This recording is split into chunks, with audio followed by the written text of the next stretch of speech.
How do I overcome doubt and build my faith? Man, from the beginning, Satan was sowing doubt. I often say that if I was the devil, my game plan would be to try to convince you can't hear from God. I'd be like, if I can cut off their access to the Almighty God and His instruction and His comfort and all those things that I said, man, that would be my strategy: divide and conquer. So if I could get you to question God's ability to lead you or speak to you and make it about you and make it about your righteousness, or make it about your ability to fulfill some some unmeasurable or unreachable goals in your spirituality, and make you always feel like you haven't arrived yet, or you haven't hit some echelon of maturity.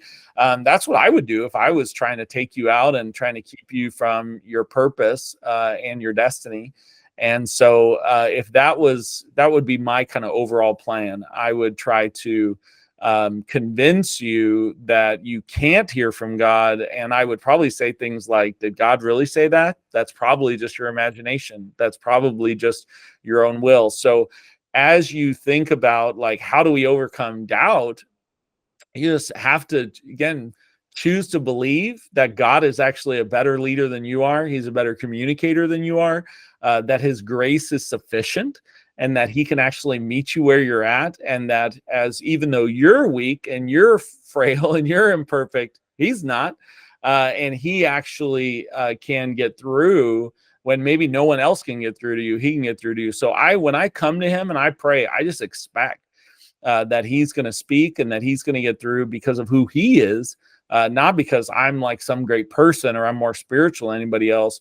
I'm just dumb enough to believe that He is who He says He is, and that He still is who He shows Him to be in the Word.